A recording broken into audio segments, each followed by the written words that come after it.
Hey everyone, welcome back to another episode of the Brawn Body Health and Fitness Podcast. Today I'm joined by Dr. Lucas Chang and Dr. Rachel Knobel. Rachel, Lucas, and I are going to be discussing what makes a clinic environment so successful and positive and that sort of thing. What goes into the overall physical therapy clinic and experience that allows someone to succeed. We're also going to discuss a variety of fun topics along the way. So things like whiteboard questions, the origins of the famous Pineapple Thursday, and so much more. So this is kind of a slightly different gear of our episodes recently, but this was so fun to do. And I highly recommend you check out Rachel, Lucas, and the entire team at True Sports because they are all phenomenal individuals. Enjoy the show. Rachel, Lucas, it's great to see you two again. I'm super excited to talk with you today. Great to catch up. For people who aren't familiar with the two of you, or maybe they haven't heard of that awesome spot you guys are in over there in Glen Burnie, would you mind filling them in a little bit about who you are and what you do? Yeah, so I'm Lucas. I'm the clinic director here at our Glen Burnie location for True Sports Physical Therapy. I started at True Sports about 2 years ago. Been at this location about a year now. And so we've really had to grow this place from the ground up a little bit. It's our first location in the Anne Arundel County region. So trying to figure out how to put it all together, get a lot of connections and build this place a lot.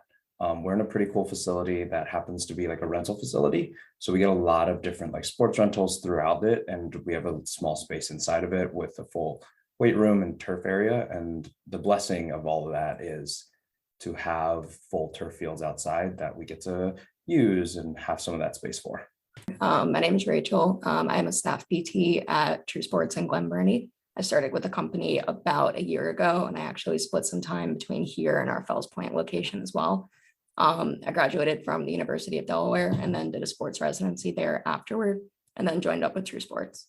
That's awesome. That's really cool. And I think both of you, and I mean, True Sports in general, you kind of are the name of the game when it comes to sports rehab on that side of the bridge, as we like to call it around here, the Baltimore area, Annapolis area. I'm not really good with my Maryland geography, but that whole area, I just see you guys everywhere. And I've noticed that you have this unique feature where your clinics are not like most other PT clinics. They're very unique. And I've had the pleasure of working with many patients that have gone to True Sports before. And there's something unique about your clinic environment, your clinic atmosphere. And I feel like that allows you to build an awesome team to work together and collaborate with the athletes that you see day in and day out. So I'm kind of curious for you two. I know that, as you mentioned, Lucas, you're kind of building this clinic from the ground up. What kind of things went into your whole team building process and overall clinic environment, clinic atmosphere, and how people kind of perceive you and know you guys? I think the biggest thing for me, at least when I first started this location, and just with the help of Tim and Austin, who are my bosses, they've really kind of given me the reins to do a little bit and have a little bit of freedom for it, and just kind of letting it be my own. And then also when Rachel got brought in, let it be her own thing too. I think it's trying not to fill too many buckets and push people into buckets too often. It's trying to let people explore what they want to, support them where they have to be, and continue to grow that. So the biggest part of that was just when Rachel started in the Fells location, one of our other coworkers down in the Fells location wanted to run what Rachel now does as the Pineapple Thursday Fitness Challenge. It's become our own little thing of hey, we get to do some fun, silly things sometimes that our patients get to participate in. And if they're not ready yet, we can find hopefully regressions for them or progressions for them just to make it challenging. But I think letting Rachel do that and letting ourselves open that up, it's a great way to make her feel involved and her patients feel involved in mine as well. And then just kind of continue to grow off of that. And rather than stifling that, right, really embrace it, try to help support her as much as I can. But rather than trying to pencil her into one box or anything like that, or kind of put it away, it's just give her an opportunity to grow that portion of it, as opposed to continuing to put it off to the side. And then at the same time, I think you see that stuff through Instagram, but for us, we've also started doing stuff in clinic where I put questions up on the whiteboard and they're exactly a reflection of who I am, right? I ask silly questions all the time. We've had brain teasers, and the kids every like week look at me when I haven't changed the question, and they're like, what's the new question? What, like, come on, I'm trying to like look for stuff. So it's consistently letting people be who they are in the clinic and letting that grow a little bit so that it feels like a place where you want to come in and work, because it's a reflection of yourself. Yeah, I love that. I love that. And ultimately, I feel like if you have an atmosphere that people want to be in, then they're not going to have an issue coming in when they look at, you know, the timeline of some of these rehabs, right? Like, I feel like you're probably seeing most of your ACL patients with ACL tears for probably at least 6 months, probably closer to 9, 10, 11. And then if they don't like the clinic environment and atmosphere and the people there, they're probably not going to feel overly motivated and inspired to come in and see you guys. So I love all of those kind of topics and ideas you've had there. Rachel, fill me in a little bit about Pineapple Thursday, because Lucas mentioned it. I've seen a thing or two, but I don't fully understand it. So where did that come from? Was that a you thing? Have you been doing that since the Delaware days? What is Pineapple Thursday, and where do you get the ideas from? So I'll have to first give credit over to Zach Kushner in our Fells Point location. Apparently, when he started working at True Sports, he brought this from his PT school days, which is Pineapple Sock Thursdays. So every PT in Fells Point wears pineapple socks on Thursdays. So as soon as I started working there, I was told in order to work here, you need to purchase a pair of pineapple socks to work on Thursdays. Not that they actually would have kicked me out, but I had to purchase the socks. So then when I transitioned full-time to Glen Burnie, I was having a hard time convincing Lucas and Austin and Tim that they should be wearing pineapple socks on Thursdays for some very strange reason. I think Austin has a pair. Austin does have a pair. You should check with him. I'll gladly admit I don't have a pair. 100% not. Tim has a pair that one of our shared patients purchased for him. So he has a pair. Yet to see him wear them more than once. But that being said, I was trying to look for a way to kind of continue that, because I liked how like it was something special just on Thursdays that everyone did. So actually I recently realized it's been a year, because it was the day I found out about my SCS exam. I was just excited. I must have had extra energy I wanted to just put into something. So I started a random fitness challenge. I texted Zach and Alexis and Fells, and I was like, hey guys, if I do a random fitness challenge, will you do it? And they said yes. So then I started it that week, and it's been a Thursday ritual ever since. We basically just pick something silly or goofy, or sometimes something more actually physically demanding, and we just get our patients, ourselves, as many of the other clinicians at our other clinics to kind of jump in, and it makes it fun. It's something where you can just break up the session a little bit. People do come in and ask me earlier in the week, hey, what's the pineapple for this week? So everyone's just getting super invested in it. It's been really cool to see it grow, not only from our clinic in Fells Point, but to Bel Air and Timonium and all the other clinics that we have. Yeah, that's amazing. That's it's always fun to kind of watch those things. And I give you so much credit on the creativity, because I'm always like, how in the heck did she come up with that? Or some of those things too. I'm impressed at how easy you make them look, because I don't know about you, but some of them, they look a little bit challenging to me. And that's all Rachel. Like Rachel makes them look so easy, and then I just come in on the goofy end or the fun end. But we usually try to pick ones where like somebody can do them well. There's also a lot of work behind the scenes of like practicing over and over and over again. I mean, that's our little secret, but like you got to make it look good for the Instagram, you know? Yeah, it's always for the gram. Everyone loves the gram.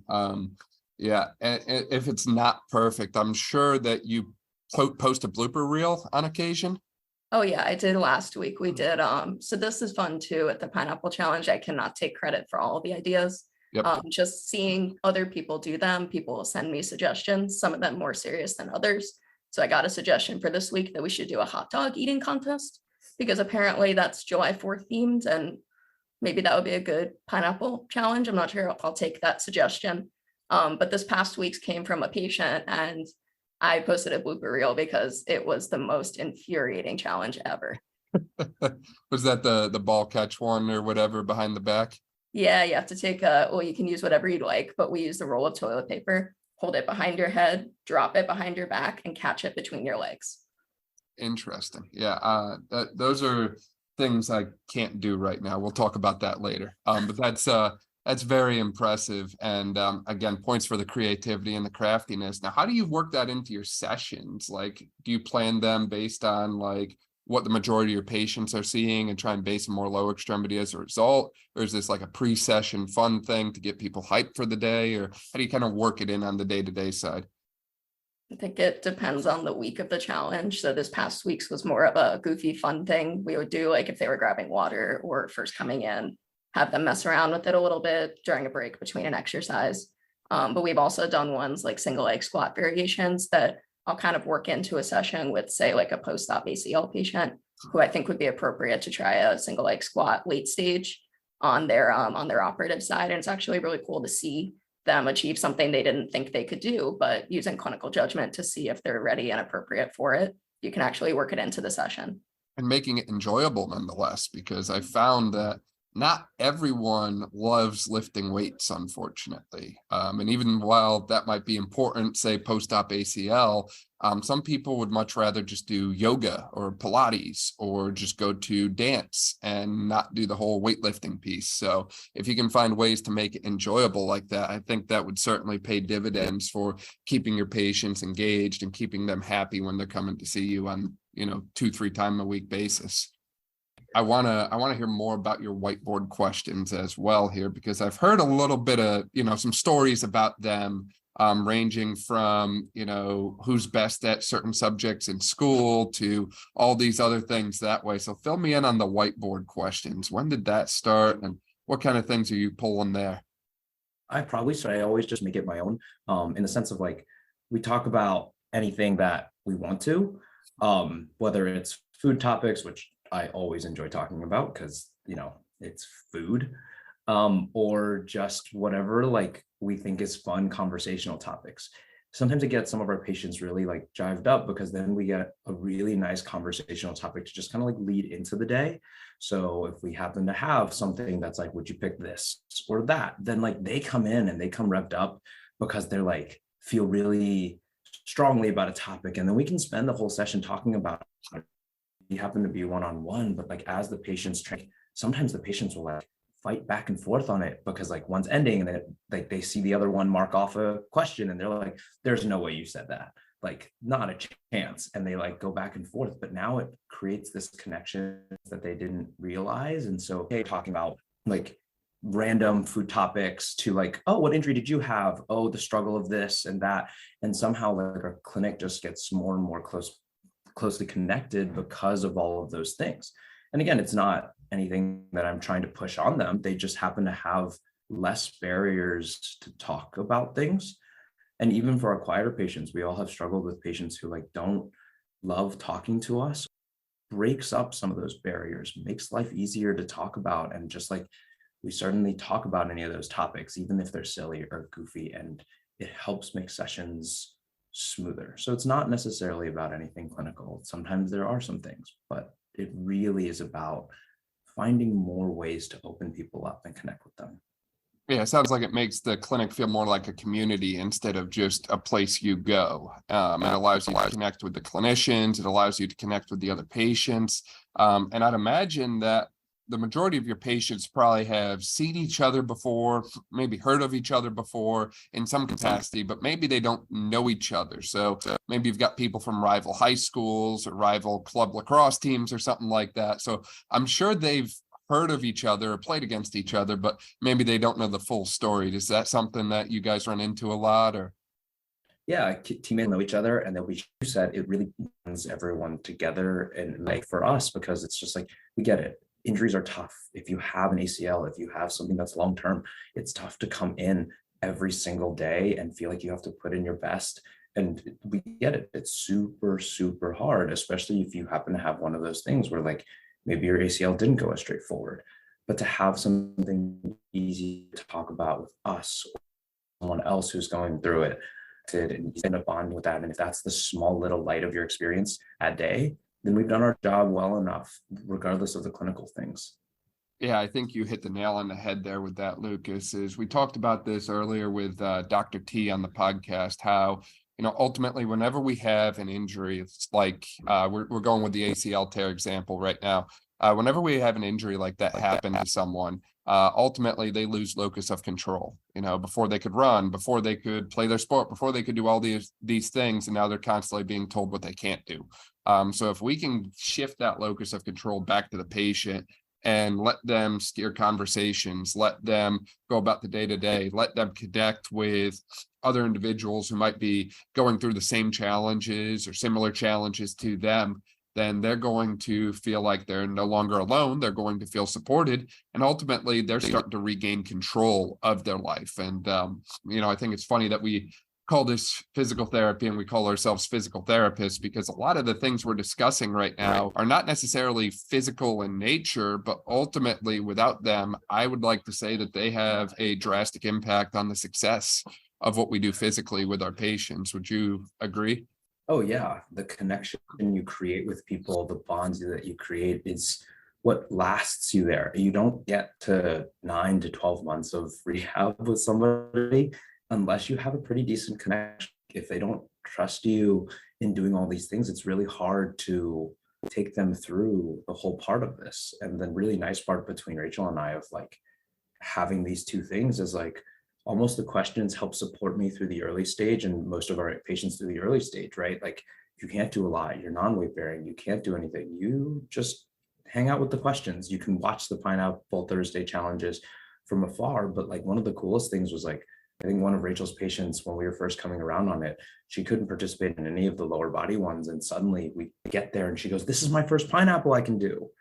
And to hear that, to see that, it's a really cool thing, because when you're around it, we didn't think it was a big thing, but it's like for her to like really just be excited to be a part of it. And I don't even remember what the challenge was, because it's not the point.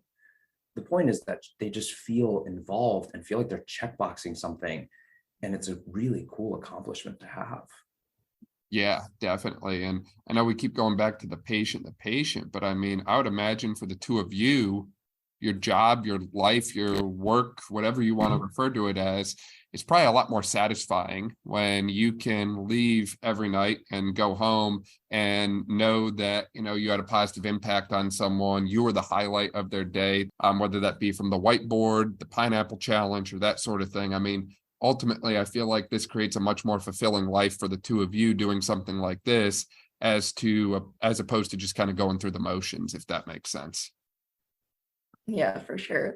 Just the conversations and getting to know your patients is huge. And then just if you think about it like that, it's a lot more rewarding than just having people go through heel pops or straight leg raises. Like you have to make it an experience, and that helps from the clinician side of things too. But no, I like that. I like the term experience, because physical therapy should be an experience for someone, not a thing you have to go do. I want people to think about physical therapy like they think of Disney World, right? Where they're excited to go, they're excited to go back. They know that if something goes wrong, that there's going to be people there to help them and support them and take care of them along that way. And it's not just the kind of thing where you go, you check your box, you leave. And ultimately, I think that feeds the results. Again, we mentioned before that you're very well known across the, I'll dare to call it the Western Shore of Maryland, there throughout Baltimore and all that area. And I think a big part of that is the results. I mean, if people don't get better, they're probably not going to go back to physical therapy. And we see time and time again that patients are crushing it when they go to you guys. So I think that ultimately these sort of things feed the results and the reputation and the other things that people know you for. Yeah, for sure. And the results are just like part of it, but the results are everything, in my opinion. It's their experience non-clinically, and then making sure you also give them everything clinically the best you can. Yeah, I definitely agree with you. And on the clinical piece too, we talked about some of the, what I'll call the softer things, like the Pineapple Thursday, the whiteboard, that sort of thing. But you mentioned before that your clinic space is rather unique in the design and the overall setup and equipment that you have. When you were kind of planning that clinic space and you were planning equipment and that sort of thing, what kind of considerations did you make as far as that goes? Was there certain things you were like, hey, we need to have this, or hey, we really need to have access to that? How did you kind of go about planning the overall clinic? as opposed to just kind of saying, well, we're going to get our ankle weights, we're going to get our hot pack, ice pack, that kind of stuff. So I won't take any credit for the clinic space itself. I think our current COO, Tim, was the one who kind of like found the clinic space and really utilized it. But I think one of the things that in the locations I've been at True Sports is it's always been something that has to feel oriented toward the athlete. You walk in and you see green turf, you walk in and you see heavy weights. And for us, especially being in a rental facility, a lot of people walk through. It's like a really cool phenomenon, I think. And I think that's one of the spaces where it needs to feel like that, especially in a sports-based clinic. And in my opinion, that also needs to change in all types of clinics, right? At least for the outpatient orthopedic world. I think a good part of that is people just need to move more, and giving them options and to move more, whether that's in a turf space, that could be in any sort of like gym. You have to give them the feel of like, you guys got to get active, you guys got to get moving. And if we sit you on the table all day, there's only so many options we can get. So having some of the ability to transition from a table space, having some of that transition to just feel like your feet are on turf, and then moving them into something like a clinical setup, because it feels like it covers a little bit of everything. And to have that transition, whether you're a 16-year-old in high school to a 70-year-old who just wants to play with their grandkids, those elements are super, super important. Yeah, no, I definitely agree with you. I mean, how many clinics do we see that market sports physical therapy, yet their athletes never run in physical therapy, or the heaviest weight they have is a 10-pound ankle weight or whatever? It's very difficult, in my opinion, to rehab athletes, especially with some of the more well-known athletic injuries like the ACL, if you don't have the ability to load and you don't have the space and room to run and do athletic-based things. So I definitely love that you bring that in. One of the other things I continue to see from you is these force plates. And that's something that is very, very big, I think, in today's day and age on the sports science and data side. So much so that I believe every PT and strength coach that we worked with last week on our basketball roundtable discussion, I believe every single one of them said the force plates were one of the biggest game changers for them. So what can you tell me about the force plates? What kind of made you decide to get those, and what kind of use clinically are you having with the force plates, and how are you applying them? Give me the rundown. Sure. So our company had the force plates and they put them in our location because we get such a high volume of early stage clinical to late stage. I can use it with somebody who has been weight bearing for a period of time, and I can use the force plates to teach them symmetrical weight bearing with something like just static standing, and then progressing into just kind of a basic squatting pattern. We can turn that body weight squatting pattern into a loaded pattern with a trap bar or a goblet weight or even a barbell on their back, and they can get real-time feedback on, are they appropriately using their operative side, or are they offloading that side, which is the common tendency. And then thinking later stage, there's a lot of different tests we can run through them. So I think most people think of the counter movement jump or the single leg counter movement jump. But we've also been experimenting with some hop testing, just kind of repeated foot contacts from an ankle stiffness perspective. We can look at kind of drop landings and how long it takes for them to stabilize on a leg and compare that to the other side. So we've just kind of really taken the time to think through clinically how we can use them, and the options are endless. We have been in a way overwhelmed with how many options the force plates give us. So it's been a good challenge for us both clinically to kind of think about, okay, we could spend 40 minutes making people jump on the plates, but how do we parse this down in 8 to 10 minutes of valuable information that we can do repeat tests on our athletes. We can see someone in season, how their numbers compare to how they were fresh on a testing day earlier in their rehab. And then we also recently used them with a baseball group, which we took as an opportunity to see what can we do from an upper extremity standpoint, what information can we give these athletes that they could use. So Lucas can talk a little bit about that. Yeah, so the cool part of the force plates is, especially in a sport like baseball, they have numbers on everything. And we're trying to correlate and work with their coaches on just making sure that we put all that stuff together. So the biggest thing we were trying to do with the force plates with this group was two-sided. One, try to find values that may correlate to their exit velo and stuff like similar to just how explosive those arms are, as well as just their stabilization strength. And so we kind of combined those two elements to see if we can create like a full, well-rounded thing for their coaches. Are they, this group happens to be strength coaches who also happen to have like a huge baseball background. So can we show them that what they're doing with their kids is correlated, or are there kids who are just missing buckets, and does that correlate well with their like velocities? On the same end, are there kids who have issues? And with these kids who have issues, long injury histories, all of that, see if we can catch them early. I think the force plates gives us a really cool way to on the analytics side, it's like, are you seeing what you're supposed to be seeing? So if a kid who's had a previous injury shows up and you test their upper extremity strength, we use a Y test for that. Like, does it show up in there? Like, are they just weaker compared to their other like teammates?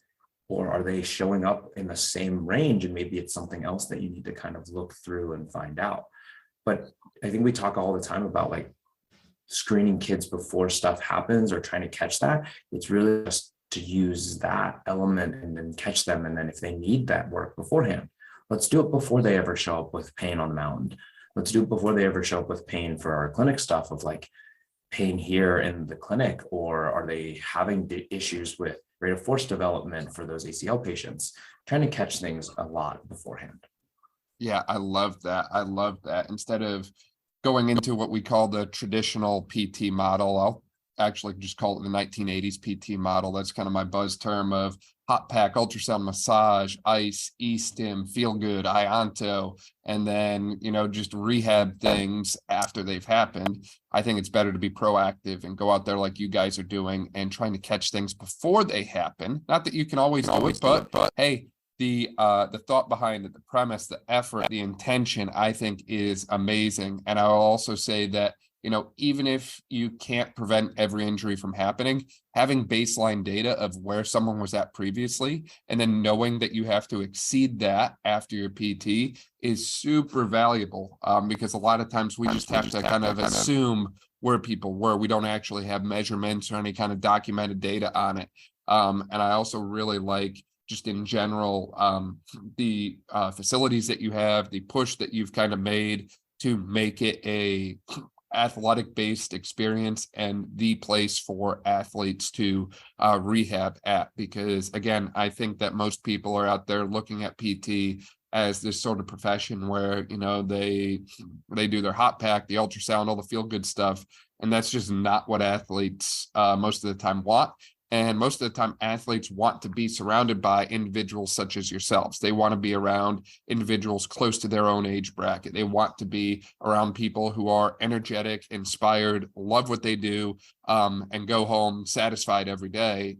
And unfortunately, that's just not the experience I hear from many people who go to those typical quote unquote mill PT clinics where, 40 to 50 patients walk through that door per PT. The PTs are stressed because they're super behind on notes. They don't love what they do. They don't actually get to spend time with their patients.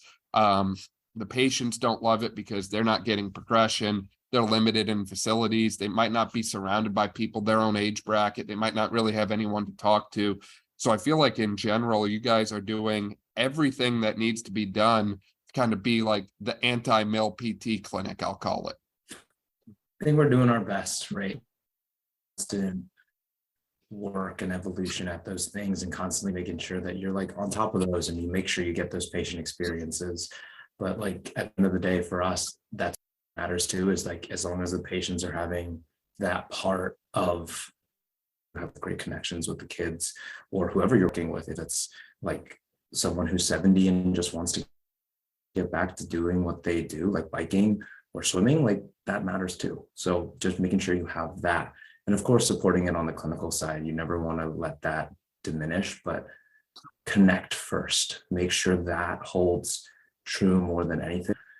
and you can do the clinical side and learn the clinical side a little bit better, but don't have that connection, you don't make that, and you don't make the experience everything it's supposed to be, then you don't give yourself time to do the clinical stuff with your like patients.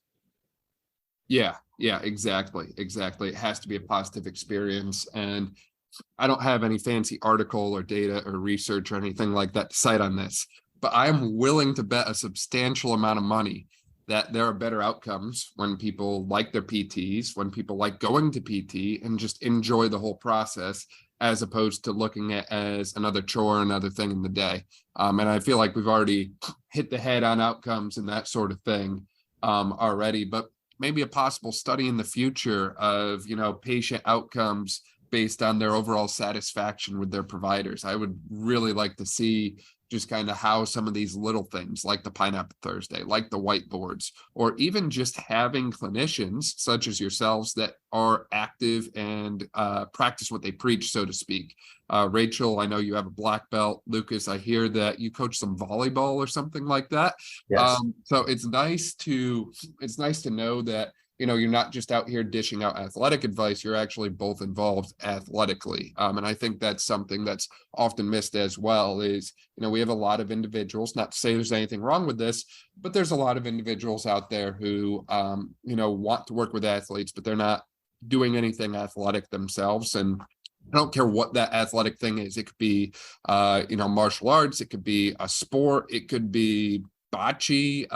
I've seen professional bowlers. I mean, you can do whatever. Anything can be a sport. It's interesting to me how few people actually practice what they preach. And I love that you both do that. And I love that that's something that obviously your patients will be able to see and take away from working with the two of you. Yeah. We talked about like clinic culture for like the patient side of things, but I think one thing like Lucas and I both do pretty well is like we're always coming in early to work out and do something for ourselves. And I think just taking care of ourselves in that sense and like seeing each other kind of like model that in a way helps us then help other people better. And I think it's nice, like if Lucas has a patient early and I come in early to work out, that patient sees me lifting and sees me working hard. So then maybe that's motivation for them. And then vice versa, if he's going through a lift and I'm taking a patient through something, they see that we're not just telling them to do things, but we're passionate about it ourselves.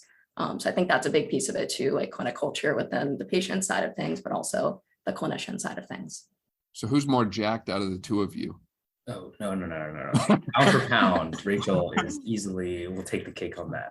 I just lift to keep myself from not falling apart when I play sports. But pound for pound, this one takes the cake. I have to live up to that now. Is that was there a sporting background other than martial arts that influenced that, or? Honestly, not really. In a way, lack of strength training, like a formal strength training background growing up, I think kind of fueled this. So I grew up playing like soccer and tennis and martial arts, as you said, but I never really went to the gym and lifted weights.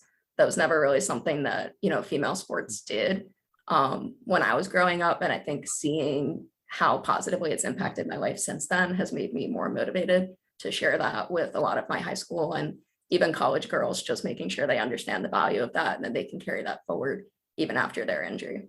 That in itself could be a whole podcast episode. We've kind of hit that in bits and pieces here with different guys like Derek and the other ones on the podcast where, perceptions of strength and conditioning and PT and access, especially for female athletes, has certainly been something that we see a common theme with. That could be a rabbit hole in itself here. But I know that you two are probably going to have a line of patients before you know it.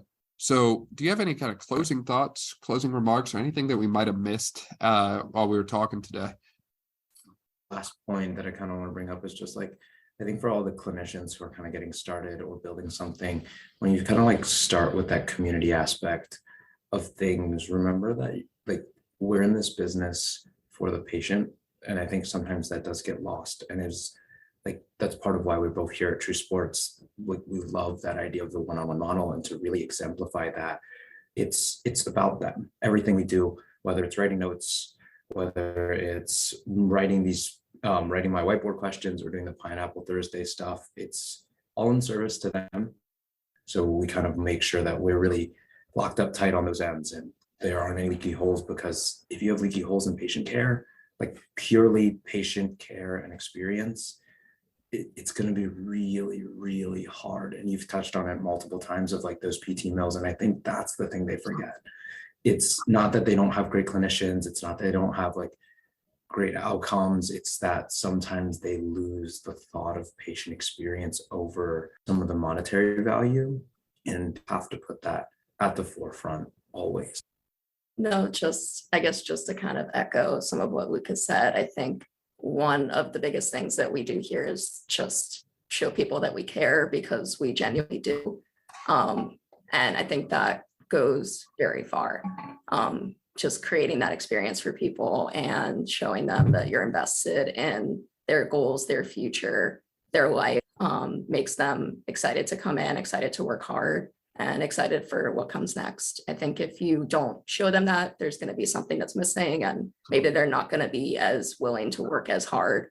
Maybe they're not going to trust you as much if you are just kind of phoning it in or just going through the motions, but truly taking the time and asking, no, how are you doing? Like, just small questions like that go a really long way. And I think that's part of why we have the reputation that we have.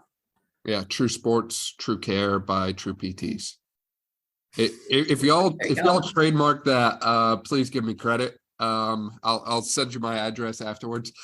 Anyways, yeah, no, I completely love those points. I think that ultimately, as we've said almost a million times now, you have to create an awesome experience, and some of these things might seem little or goofy, or some people might not, be comfortable in the Instagram space or that sort of thing. But I mean, at the end of the day, just jump into it. No one's going to judge you, in this space for little things like that. Like I tell people I probably suck 5 minutes a day when I work with my patients. There's probably some new thing that I try, or some, new joke that I try. I'm kind of the king of dad jokes around here, even at 25. So it's important to kind of jump into those uncomfortable situations, especially the Instagram space. I know a lot of people are kind of against making their Instagram account and posting daily, but sometimes you just got to jump in and do it. So I love that. For people who want to find the two of you on Instagram, because we've mentioned that a few times here, maybe they want to follow Pineapple Thursday, that sort of thing, where can they find you at? So my Instagram is dr.chang, CHANG _DPT. It's a mouthful. I still probably should change that at some point, but we're working on it. Yeah, mine's even more basic. It's my first name and my last name. So RACHELKNOBEL.DPT. And then if you want to see any of the past Pineapple challenges, I believe I set them up as like highlights on my account, so you can see multiple Pineapple challenges if you so desire. That's awesome. That's awesome. We'll link to both your Instagram accounts below. There's not like a Pineapple Thursday Pinterest page yet? Not yet. You're more than welcome to take the lead on that if you'd like to. So we'll link to both your Instagram accounts below in the description. And obviously we'll link to True Sports Glen Burnie as well, because if you want to check out that clinic, stop in, say hello to either of these amazing individuals, you should definitely do that. Rachel, Lucas, really appreciate your time today. I appreciate it. Thanks for having us. Thank you so much for listening to this episode of the Brawn Body Health and Fitness Podcast. If you liked this episode, please make sure to share it with a friend, subscribe so you don't miss any of our upcoming episodes, and leave a review. This way we can spread knowledge and motivation and help reach more people. Thank you again for listening, and I'll see you next time.